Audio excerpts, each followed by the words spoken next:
Bonjour à tous, je suis Jean-Frédéric, enseignant, thérapeute et canal des énergies des archanges et des maîtres ascensionnés. À travers cette nouvelle vidéo, nous allons voir ensemble le sujet du karma. Tout le monde a déjà entendu parler du karma. Malheureusement, il y a beaucoup de croyances erronées à son sujet. Nous allons ensemble essayer d'y voir un peu plus clair. Pour commencer, nous allons déjà essayer de définir ce qu'est le karma. La définition qui me semble la plus juste à l'heure actuelle de mes connaissances, c'est la loi de cause à effet multidimensionnelle. Chaque action entraîne une réaction, mais pas seulement sur le plan physique ou sur le plan terrestre, mais également sur les plans galactiques, divins, intergalactiques ou autres. Nous sommes dans un univers quantique, un champ unifié où tout est relié, donc forcément, les événements qui se passent sur les plans terrestres vont influencer également les plans galactiques, qui vont également influencer les plans divins, et inversement. Tout est interconnecté dans l'univers. Donc selon cette loi de cause à effet multidimensionnelle, tout ce que nous émettons reviendra vers nous à un moment ou à un autre. Donc, autant émettre le maximum de choses positives, car si nous émettons trop de choses négatives, il faut savoir que tôt ou tard, cela reviendra vers nous et nous devrons en subir les conséquences, ou en tout cas prendre notre responsabilité karmique pour rectifier les erreurs que nous n'ayons pu faire et qui ont impacté ou impactent encore qui que ce soit ou quoi que ce soit dans l'univers. Contrairement aux croyances les plus répandues, aux ressentis que la plupart des personnes peuvent vivre lorsqu'une mémoire karmique se réactive ou lorsqu'elles subissent un retour karmique, la loi du karma est avant tout une loi d'amour. Car sans ces liens karmiques, sans ces mémoires ou ces blocages karmiques, soyons honnêtes. Qui irait voir dans ses vies antérieures ce qu'il a pu faire il y a 10 000, 100 000 et peut-être même 1 million d'années et qui impacte encore lui-même et les autres? Soyons honnêtes, personne n'irait voir. Tout le monde souhaiterait continuer son chemin en ne tenant aucunement compte de ce qu'il a pu faire dans le passé, y compris si cela a impacté et impacte encore aujourd'hui beaucoup de personnes. En plus de l'aspect extérieur des choses, de ce que nous, nos lignées, ont pu faire aux autres à travers nos différentes incarnations depuis l'origine de la création, les actions, bonnes ou mauvaises, que nous avons pu faire aux autres sont engrammées en nous, que ce soit au niveau cellulaire ou au niveau de l'âme. Donc, sans ces souvenirs, ces mémoires, ces blocages karmiques qui nous obligent à repartir sur les traces de nos vies antérieures afin de mener notre enquête karmique pour trouver l'origine des blocages qui nous impactent aujourd'hui, il ne serait pas possible de guérir des traumas, des mémoires et des blessures qui découlent des expériences négatives que nous avons pu faire dans le passé. De plus, il me semblerait terriblement injuste que chacun puisse faire autant de mal qu'il souhaite aux autres et également à lui-même, sans avoir à ne jamais faire face aux conséquences de ses actes. Il me semble, sans avoir besoin d'argumenter plus, que cela ce serait la porte ouverte à la perdition, dans le sens que plus personne n'aurait à réfléchir aux conséquences de ses actes et tout le monde se contenterait d'agir en fonction de ce qui lui traverse l'esprit à l'instant T et sans aucun regard pour les conséquences. Donc en ce sens, la loi du karma est avant tout une loi d'amour, car elle nous permet de revenir sur nos pas et de rectifier les erreurs et les blessures que nous avons pu faire aux autres, mais également à nous-mêmes, pour à la fin pouvoir retrouver notre pureté originelle. Tour à tour, à travers nos différentes incarnations, nous avons tous joué tous les rôles. Victime, bourreau, juge, juré, parti, afin qu'à la fin de notre expérience dans la matière, à la fin de nos incarnations, nous ayons vécu et été vraiment à tous les rôles, et donc nous puissions avoir une compréhension profonde de toutes les expériences que nous avons eues dans la matière et de tous les enseignements que nous pouvons en tirer une fois que nous serons remontés dans les plans supérieurs. Il n'y a pas besoin d'attendre d'être remonté dans les plans supérieurs pour tirer certains enseignements de nos expériences ici-bas. Au contraire, c'est plutôt conseillé de le faire durant notre incarnation sur Terre. En ayant joué et subi certaines fois tous les rôles, cela nous rend beaucoup plus conscients et cela nous permet d'être dans la compassion vis-à-vis de tous les êtres que nous croisons, que nous les connaissions ou pas. Nous sommes tous des enfants du Dieu Père Mère Créateur, nous sommes donc tous frères et sœurs, donc il est anormal que nous puissions être indifférents par rapport au sort ou à la situation des uns ou des autres, même si c'est la première et peut-être la dernière fois que nous croisons ces êtres. Par rapport aux expériences, bonnes ou mauvaises, que nous, nos lignées, ont pu faire depuis la création, une des choses les plus importantes pour moi, car cette compréhension permet d'accueillir et d'atteindre la libération karmique, c'est de n'avoir aucune culpabilité et aucun jugement pour ce que nous, nos lignées, ont pu faire. Cela peut être très difficile à vivre quand, par exemple, lors de certaines séances de nettoyage karmique, les personnes revivent ou revoient ce qu'on a pu leur faire ou ce qu'elles ont pu faire aux autres, mais c'est la seule façon d'en prendre vraiment conscience, de prendre la responsabilité de ces actes pour être sûr de ne plus les réitérer dans le futur. Si les personnes sont obligées de voir certaines choses, ce n'est pas le cas pour tout le monde, mais dans une minorité de cas, certaines personnes vont voir véritablement l'origine de la création du karma qui les bloque. C'est parce que c'est nécessaire à leur compréhension et à leur libération. Quand bien même vous feriez partie de ces personnes-là, il n'y a aucun jugement ou culpabilité à avoir, juste la responsabilité de décréer ce que nous, nos lignées, ont pu créer et qui impacte ou impacter qui que ce soit ou quoi que ce soit dans l'univers. En intégrant cette façon de voir les choses, nous enlevons tout ce qui va être culpabilité ou à l'inverse victimisation pour passer directement à l'acceptation et à l'action pour commencer à rectifier ou à compenser notre karma.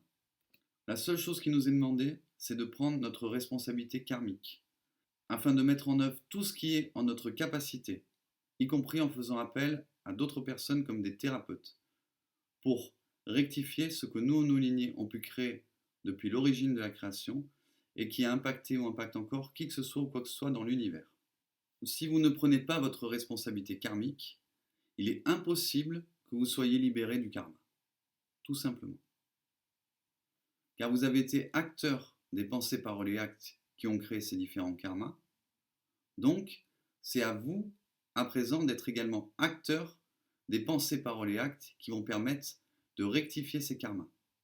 Que ce soit par vous-même ou avec l'aide de thérapeutes, l'essentiel est que vous mobilisiez autant d'énergie pour vous libérer de ces karmas que vous en avez mobilisé pour les créer. À partir de ce moment-là, vous reviendrez au centre et vous repartirez sur des bonnes bases, idéalement de neutralité. Ni blanc, ni noir, mais le gris qui apaise et qui permet de rester dans l'unité. Si vous ne prenez pas votre responsabilité karmique, quelles que soient vos raisons, vous vous sentez trop coupable, vous sentez trop d'inculpabilité, c'est difficile de reconnaître vos erreurs, c'est difficile de prendre votre responsabilité, votre mental vous empêche, votre mental va essayer également de vous détourner pour que vous n'acceptez pas cette responsabilité karmique, pour que vous ne fassiez pas les efforts qui permettront de vous libérer et de commencer à rectifier votre karma, tout simplement pour vous maintenir sous ce joug et sous ce contrôle mental. Dans la majorité des cas, à l'heure actuelle, les humains sont dirigés, pilotés par leur mental. Sauf que leur mental est dirigé et piloté par d'autres êtres qui ne sont même pas humains. Certains êtres reptiliens, d'autres entités de tout type, également certains êtres entre guillemets démoniaques, même si pour moi, les deux finalement, que ce soit un ange ou un archange qui nous envoie un soin, une initiation, ou une entité négative qui nous envoie un blocage karmique et nous oblige ainsi à aller voir à l'origine ce qui a créé ce blocage pour finalement nous en libérer, les deux au final concourent à l'évolution. Les deux font tourner la roue de l'évolution. La seule chose qu'on pourrait dire, c'est que c'est la forme qui change. Il y a un petit peu, on va dire, avec la lumière, la carotte qui va nous faire y aller par nous-mêmes, et avec l'ombre, le bâton qui va nous obliger à y aller. Mais au final, quand on fait ce qu'il faut, quand on agit dans le bon sens, quand on réagit à ces stimuli de la bonne façon, eh ben, on évolue, notre conscience s'ouvre, on passe encore des caps, on se libère de blocages qui jusqu'ici nous maintenaient dans des vibrations qui nous empêchaient d'avoir accès à un taux vibratoire plus élevé et l'ouverture de conscience que cela permet également d'obtenir. Tout est karmique, absolument tout. Et pour aller encore plus loin, je mets qui que ce soit au défi de pouvoir me prouver le contraire, car j'ai beaucoup d'arguments. La famille dans laquelle vous vous incarnez est régie par le karma en grande partie. Le karma vis-à-vis des différents membres de cette famille, vos parents en particulier, mais également frères et sœurs, voire même grands-parents ou arrière-grands-parents. Vous allez vous incarner soit dans des lignées avec des êtres que vous avez déjà connus dans d'autres vies, vis-à-vis de qui il y a des dettes karmiques qui vont pouvoir être équilibrées grâce à votre incarnation dans cette famille, et vous allez être également incarné dans des familles qui ont des problématiques karmiques qui sont les mêmes que celles que vous avez créées au niveau de votre karma personnel. Nous nous incarnons en aucun cas dans une famille par hasard. Il y a des contrats d'âme qui sont associés à cela. La première chose, c'est que pour nous incarner dans une lignée, nous bénéficions de l'ADN de la lignée et du corps physique. En contrepartie, nous devons prendre aussi la responsabilité karmique au niveau transgénérationnel pour nettoyer nos lignées également. Il faut savoir que dans les lignées, il y a beaucoup de problématiques enfouies, beaucoup de non-dits, beaucoup de secrets de famille. Donc en général, cela pèse lourd et peut finir par faire carrément des problèmes congénitaux, des problèmes de stérilité, des problèmes de folie, de violence, d'addiction, qui vont se répercuter de génération en génération en devenant de plus en plus profondes et en créant de plus en plus de problèmes. Donc surtout à l'époque à laquelle nous sommes, d'ascension, d'évolution des consciences, de fin des temps, de révélation, c'est vraiment le moment de finir de boucler toutes les boucles que nous sommes capables de boucler dans cette incarnation, au niveau karmique et autres. C'est-à-dire s'occuper du karma transgénérationnel pour libérer nos lignées et nous-mêmes, s'occuper de notre karma personnel pour nous libérer nous-mêmes et récupérer une partie de nos capacités. Puisque c'est également le karma qui régit quelle capacité va s'ouvrir, dans quel ordre et à quel niveau. Et comment cela est régi, je vais vous l'expliquer assez simplement, selon mes connaissances actuelles. À l'origine, nous étions faits à l'image du Dieu Père Mère Créateur, donc illimité. Il suffisait de penser à quelque chose pour que cela se manifeste dans la matière. Seulement, au fil des incarnations, nous avons tous mal utilisé nos différentes capacités. À chaque fois que nous avons mal utilisé une capacité, celle-ci a été diminuée, jusqu'à arriver à aujourd'hui, où l'humanité a quasiment perdu la totalité de ses capacités, et du coup, peu de gens naissent encore avec certaines capacités directement activées, et il faut procéder à des nettoyages karmiques ou autres, ou à des initiations, pour pouvoir retrouver en partie certaines de nos capacités d'origine. Donc encore une fois, même les capacités que nous allons développer ou que nous avons pu utiliser dans le passé et celles que nous serons autorisés à utiliser dans le futur sont régies par le karma. Les rencontres amoureuses, amicales, professionnelles, les réunions de famille, les mariages, tout est régi par le karma. Ou plutôt par les relations karmiques que vous avez eues dans vos vies antérieures avec les uns et les autres, que vous retrouvez dans cette vie-là, pour en général équilibrer ces dettes et le plus souvent, quand c'est possible, arriver à libérer ce karma et finalement faire la paix. À ce sujet-là, il faut savoir que à l'intérieur d'une même famille, mère et fille, père et fils, frère et sœur, il y a souvent deux âmes qui ont pu se faire la guerre pendant des fois des millénaires. Et les mettre dans une même famille, sous couvert du cocon familial et de l'amour véritable qui les relie, puisque cette fois-ci ils sont dans la même famille, c'est souvent une des dernières tentatives de l'univers pour essayer de rapprocher deux âmes qui, comme je vous l'ai dit, ont pu se faire la guerre pendant des fois plusieurs millénaires. Cela explique également pourquoi c'est souvent à l'intérieur des familles qu'on assiste à des drames incroyables. Hélas, bien trop souvent, on entend parler de cela dans les faits divers. Mais c'est pas pour rien, c'est parce que comme on met des personnes qui ont énormément de mémoire karmique entre elles dans une même famille pour essayer de faire en sorte qu'ils puissent enfin se rapprocher, faire la paix, et bien hélas, les plans de l'univers ne fonctionnent pas toujours à 100%, on le sait bien. Donc ces mémoires karmiques, qui peuvent être des fois très très profondes et venir de plusieurs vies, vont se réactiver entre deux êtres intérieurs d'une même famille. Et quand ces deux êtres ne sont pas capables de mettre de l'eau dans leur vin, et que ces mémoires karmiques du passé sont plus fortes que l'amour présent dans cette vie-ci, on assiste à des drames et à des tueries, hélas, comme cela arrive souvent.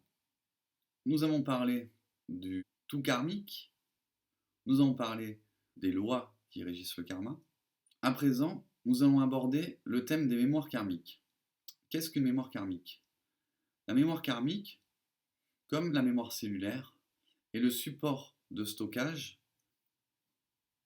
des énergies et des informations qui ont été vécues il y a de cela des fois plusieurs, même millions d'années. Ces mémoires karmiques sont engrammées au niveau du corps physique dans la colonne vertébrale. Chaque vertèbre est un disque dur qui stocke et contient toute la mémoire de toutes nos incarnations depuis la création. Au fur et à mesure de notre incarnation, certaines mémoires vont remonter le long de notre colonne vertébrale pour arriver jusqu'à la nuque afin d'être libérées, déprogrammées. Cela peut causer une sorte de rigidité, de torticolis. Cela est tout à fait normal. Les mémoires karmiques se réactivent en permanence afin de nous en libérer du maximum. Nous sommes actuellement dans une période d'ascension, d'évolution, une période à travers laquelle chacun est censé faire son maximum pour se départir de la part la plus grosse de son karma. Donc, l'univers entier conspire à nous aider, à nous libérer de notre karma, j'ai envie de dire de gré ou de force, que nous le voulions ou pas. Si nous accompagnons le mouvement, si nous faisons ce qu'il faut pour nous libérer de notre karma, si nous prenons notre responsabilité karmique, ça va aller très vite et ça va être relativement léger. En une période de 3 ou 4 mois, 3 ou 4 séances, en tout cas d'après la méthode que nous proposons, vous serez libéré de la plus grande majorité de votre karma. Pour toutes les personnes qui ne s'intéressent pas à la spiritualité, qui ne sont pas suffisamment ouvertes pour s'intéresser au karma, qui n'y croient pas ou qui sont encore trop dans la culpabilité pour arriver à prendre du recul sur elles-mêmes et se remettre un petit peu en question, ou trop dans l'ego, tout simplement, hein. C'est la base de tout. De tous ceux qui ne veulent pas se remettre en question, souvent c'est parce qu'ils sont dans l'ego, tout court ou ego spirituel, dans le mental, donc en général plutôt cartésien, scientifique, mais tant que ça va dans leur sens.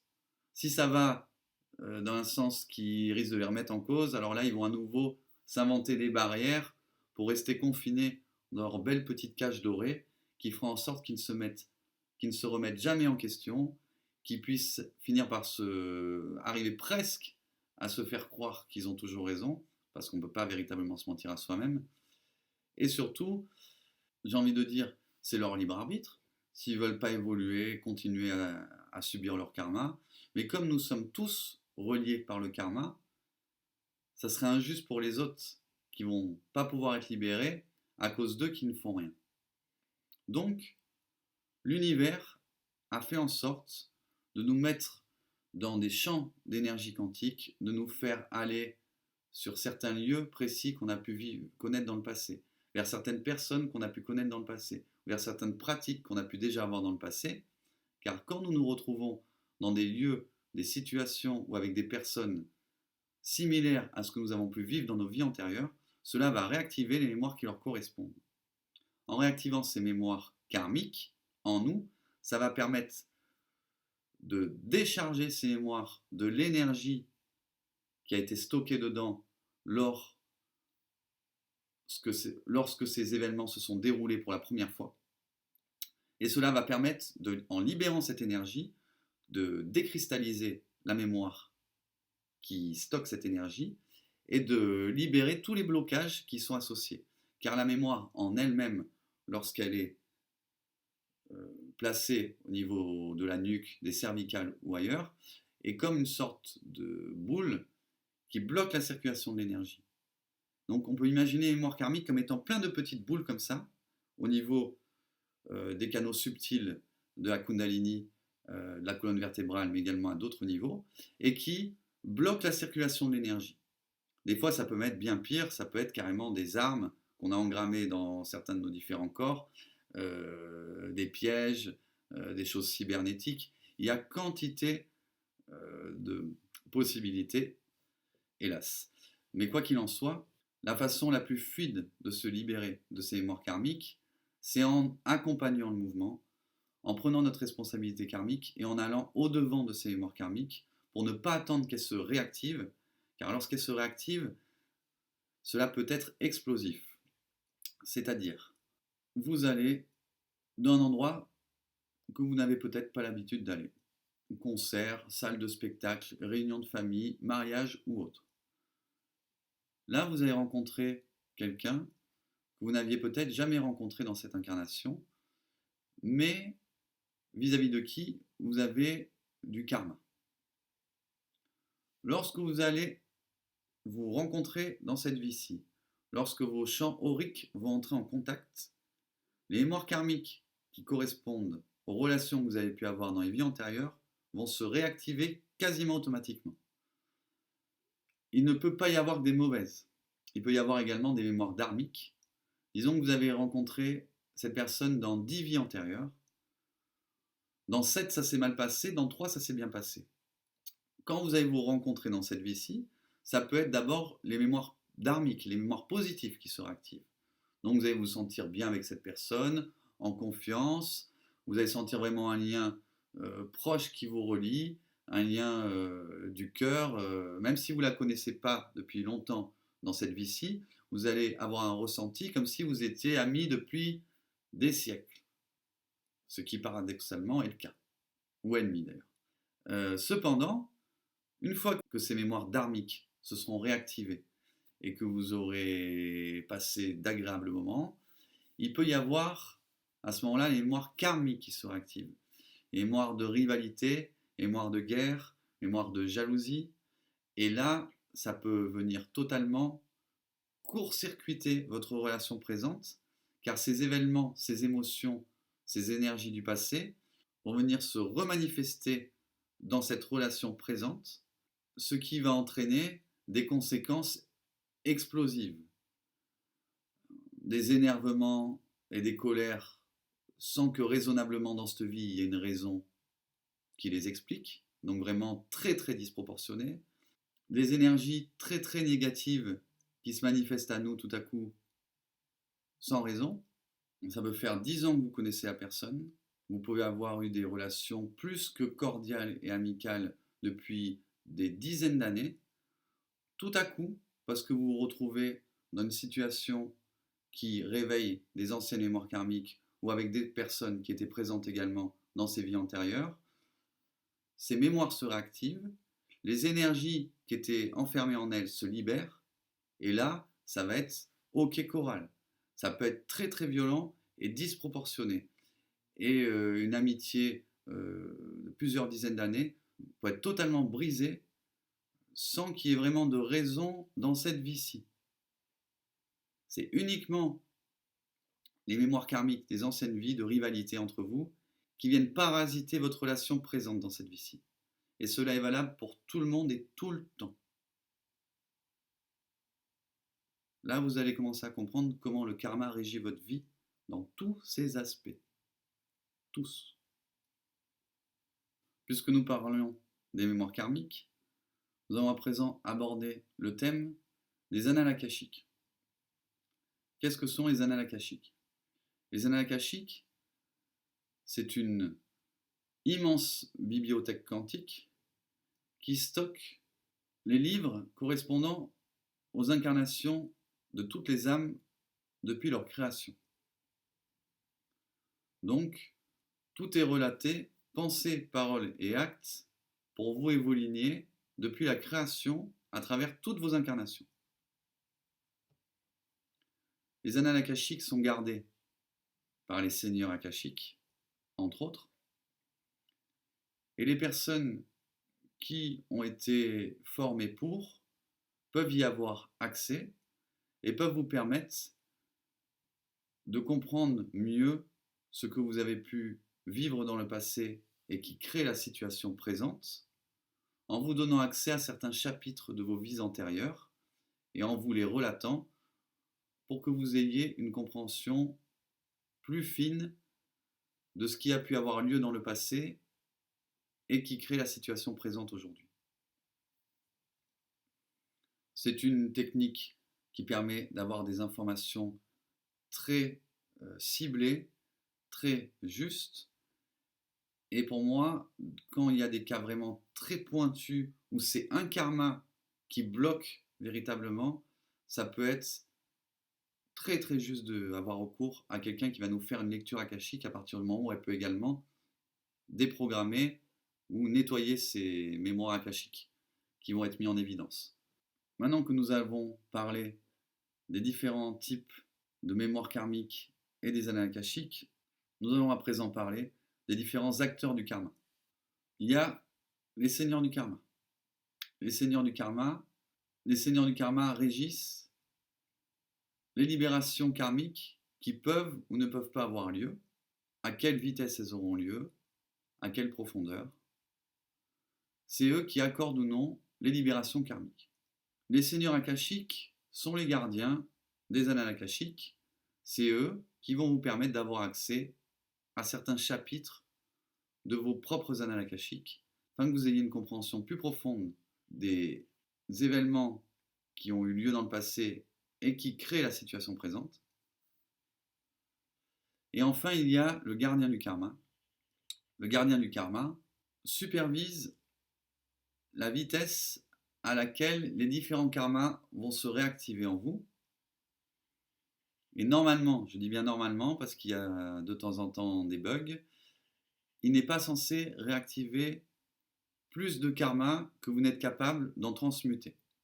Sauf que les personnes qui ne souhaitent pas s'occuper de leur karma le payent quand même petit à petit, se réactivent donc petit à petit, et si elles n'arrivent pas à le transmuter, et ben, au bout d'un moment, elles vont être complètement ensevelies sous le karma, avec des problèmes dans tous les domaines de leur vie, financier, amical, amoureux, familial, santé, etc., etc.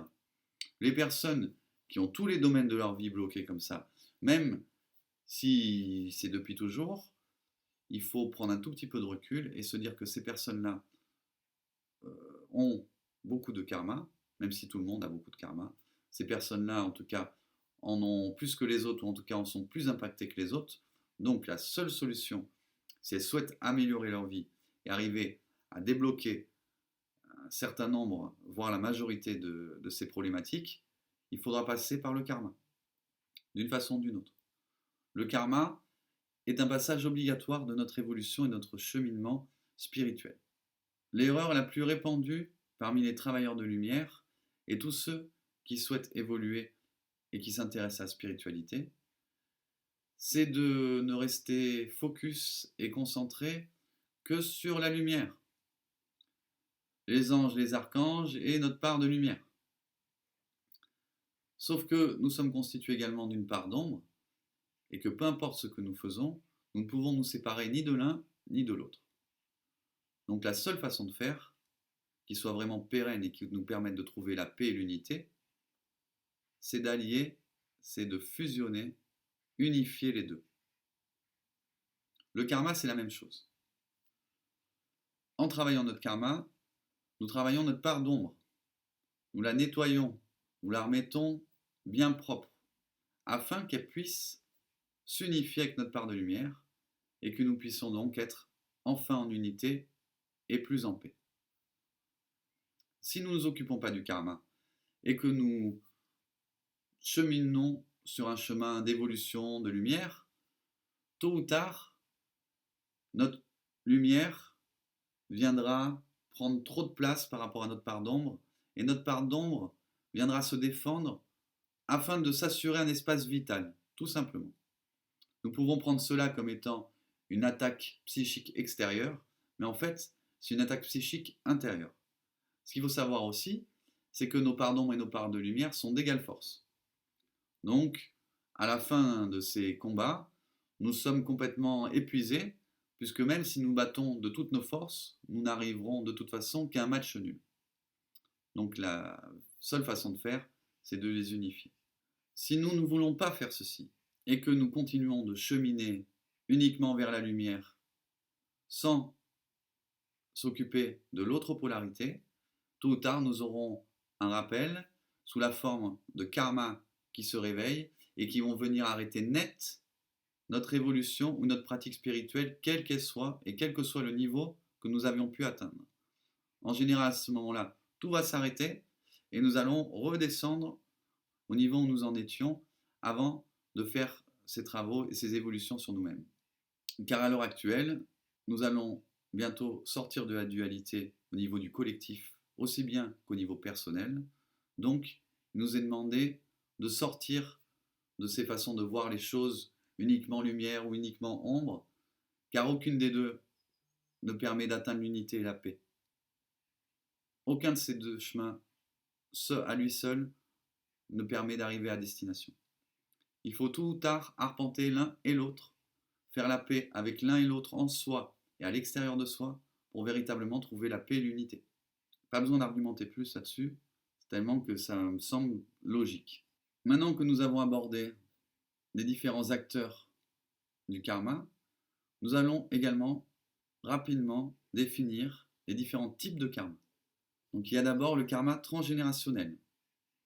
Donc le karma qui est issu des pensées, paroles et actes, ou non-pensées, non-paroles, non-actes, de nos lignées masculines et féminines, depuis l'origine de la création, j'ai envie de dire.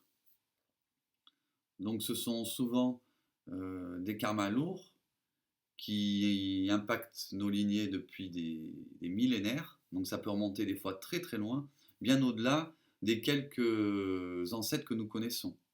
Non, si on veut véritablement pouvoir nettoyer nos lignées, il faut remonter jusqu'à l'origine de celle-ci, donc c'est des milliers et des milliers de personnes et des milliers d'incarnations. Donc évidemment on ne connaît pas leur nom, mais en passant directement par là-haut, eux, ils ont tous les cahiers, ils ont tous les arbres généalogiques, donc il n'y aura aucun problème, il suffit juste de s'investir là-dedans, de prendre conscience de l'importance de faire ce nettoyage karmique transgénérationnel, afin de libérer nous-mêmes et surtout nos descendants qui ne subiront plus ce karma transgénérationnel et qui ne le transmettront plus non plus à leur lignée.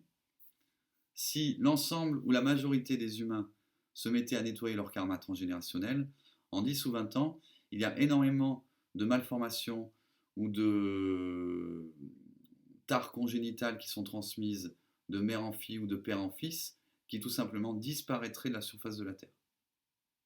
Donc toutes les personnes qui souhaitent avoir des enfants, qui souhaitent perpétuer leur lignée, perpétuer la vie, je vous invite véritablement à prendre votre responsabilité karmique pour nettoyer ce karma transgénérationnel, car c'est un magnifique cadeau que vous faites à vos enfants, car il y a énormément de problématiques qu'ils n'auront pas à libérer eux-mêmes, plus que vous les aurez libérés avant. Donc leur vie sera beaucoup plus fluide. Ensuite, il y a le karma personnel. Donc le karma que nous avons créé à travers nos différentes incarnations depuis la création, depuis la source jusqu'au plan terrestre.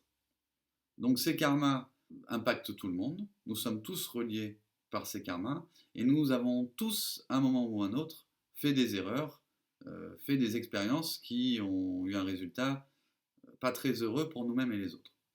Donc, comme je vous disais tout à l'heure, pas de jugement, pas de culpabilité, mais il n'y a même pas à vous poser la question, est-ce que j'ai du karma? Tout le monde a du karma. À partir du moment où vous êtes incarné, ne serait-ce qu'un jour dans la matière, vous avez déjà, en général, généré du karma. Voilà. Comme, d'après mes connaissances, ou plutôt les connaissances qui sont répandues d'ailleurs, puisque ça ne vient pas de moi ça, c'est d'autres thérapeutes qui travaillent avec le karma qui le disent, nous avons en moyenne 700 incarnations par plan. Donc 700 incarnations sur Terre, 700 incarnations sur les plans galactiques, 700 incarnations sur les plans divins, 700 incarnations sur les plans intergalactiques, voire autres, puisque la trajectoire d'incarnation de l'âme est différente pour chacun. Mais quoi qu'il en soit, c'est 700 incarnations minimum, donc on peut comprendre qu'avec 700 incarnations, c'est quasiment logique et inévitable de faire des erreurs, surtout quand on sait à vue de nez les périodes historiques qu'on a pu traverser, comment c'était des périodes guerrières et difficiles, et donc dans ces cas-là, on n'avait tout simplement pas le choix, il fallait se défendre. À présent, nous allons voir un troisième type de karma, c'est le karma collectif. Le karma collectif, ce sont des karmas qui impactent l'ensemble du collectif, donc l'ensemble de l'humanité, et des fois même l'ensemble de la galaxie, voire de l'univers. Ce sont en général des problématiques précises qui ont été ciblées ou qui sont ciblées par ces karmas-là, et des problématiques très très importantes pour nous-mêmes en tant que personnel, mais également en tant que collectif. Je vais vous donner des exemples de karma collectifs qui sont très très profonds et qui donnent des blocages encore très profonds dans notre société. C'est le détournement et la mauvaise utilisation des enseignements et des énergies du masculin et du féminin sacré, qui ont donné donc d'abord le matriarcal qui a pris le pouvoir sur le masculin, et qui en a abusé. Cela a généré un retour de karma, on voit toujours les conséquences à l'heure actuelle, du patriarcal qui a pris la main sur le matriarcal et qui en abuse toujours. Et ça pourra encore continuer X temps si nous ne faisons pas ce qu'il faut pour purifier, rééquilibrer et rectifier les erreurs qui ont été commises par un certain nombre d'êtres qui étaient très puissants à l'époque et qui nous impactent toujours par rapport à cette problématique du masculin et du féminin sacré. Ce qu'il faut que vous sachiez, c'est que comme ces karmas impactent tout le monde les travaille à sa façon. Si vous êtes thérapeute, on va vous envoyer des patients qui ont été présents à ces époques-là, et donc vous allez pouvoir les nettoyer de cette façon-là.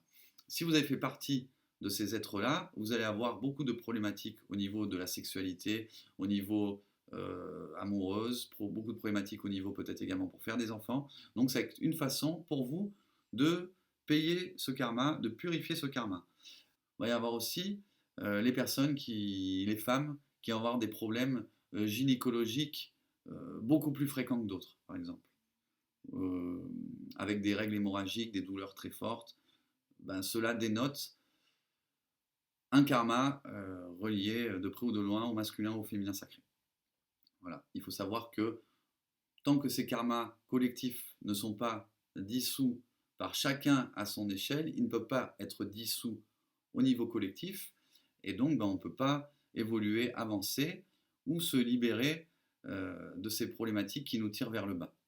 Le jour où l'humanité, au niveau collectif, récupérera la sexualité sacrée et les polarités masculines et féminines sacrées dans leur version originelle, ou dans leur version totalement pure, ce sera un changement immense et l'impact sur l'humanité entière sera jamais vu auparavant. Et pour que cela arrive, et d'après mes informations, cela ne devrait pas tarder, il faut que toutes les personnes qui à l'époque y ont participé, maintenant, prennent leurs responsabilités karmiques pour décréer ces karmas et ce qu'elles ont pu faire pour qu'on puisse à présent faire sauter ce verrou karmique au niveau du collectif. Donc si jamais ces paroles résonnent en vous, si vous vous sentez partie prenante d'un karma relié au masculin, au féminin sacré collectif, ou n'importe quel autre karma collectif qui impacte potentiellement le monde entier, voire l'univers entier, je vous invite vraiment à nous contacter et on vous proposera un soin, un programme adapté pour que vous puissiez vous libérer vous-même, mais également libérer les autres. Nous allons à présent voir un autre type de karma différent, c'est les karmas d'ombre et les karmas de lumière. Pour la faire simple, lorsque nous étions incarnés dans des vies où nous avons choisi la lumière, nous avons fait des karmas vis-à-vis de l'ombre. Lorsque nous avons choisi des vies où nous étions dans l'ombre, nous avons créé des karmas vis-à-vis de la lumière. Pour que nous puissions à nouveau revenir au centre, à nouveau revenir à notre unité originelle, il va falloir que nous libérions également ces karmas vis-à-vis de l'ombre et vis-à-vis de la lumière.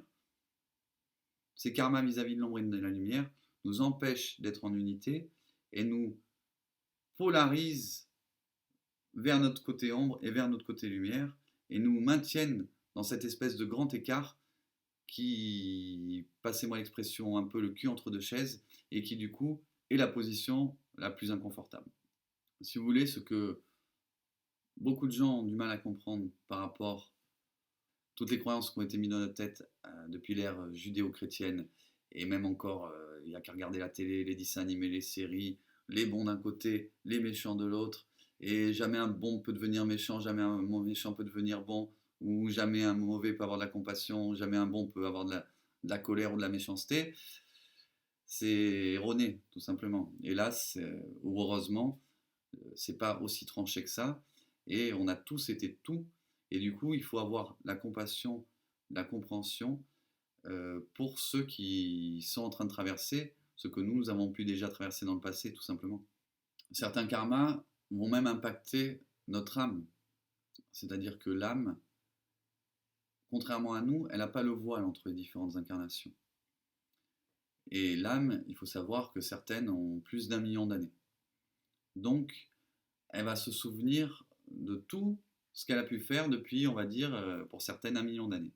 Donc imaginez, parce qu'on parle aussi de jeunesse d'âme.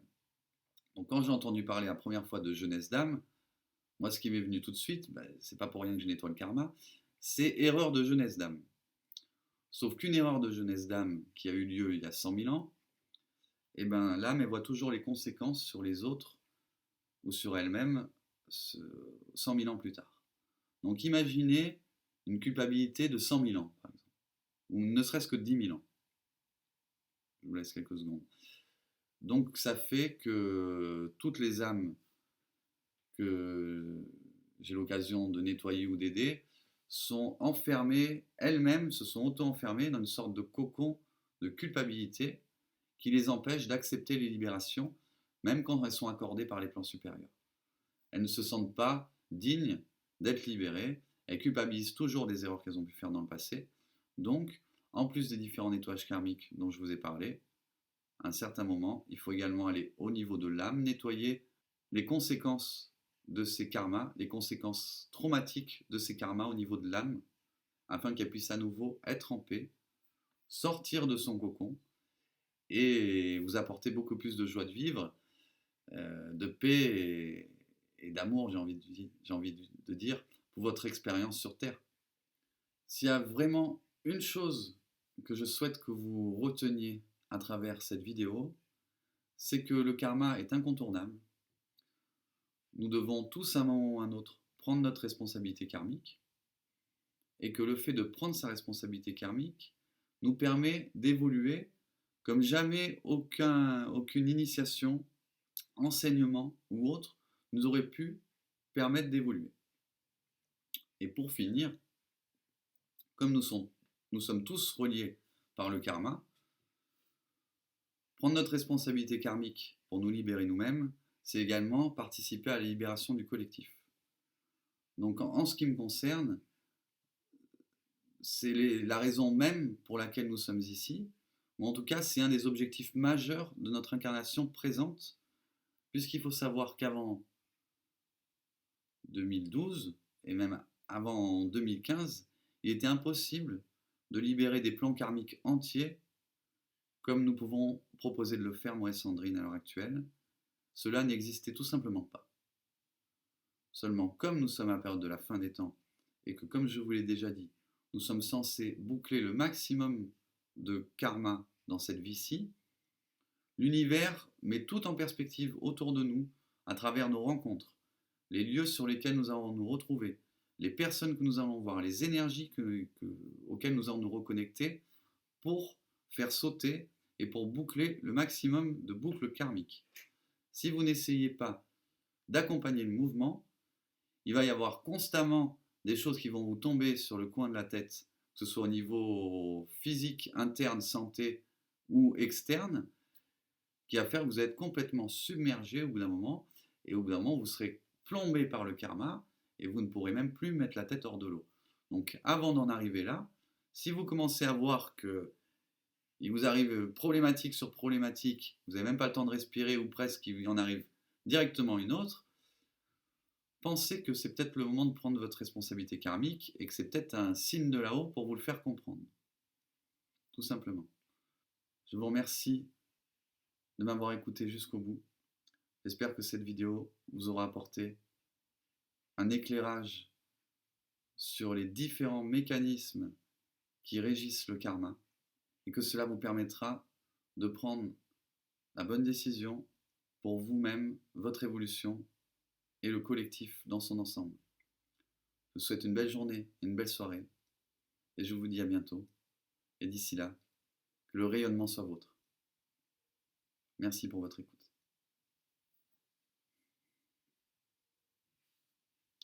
Gratitude infinie.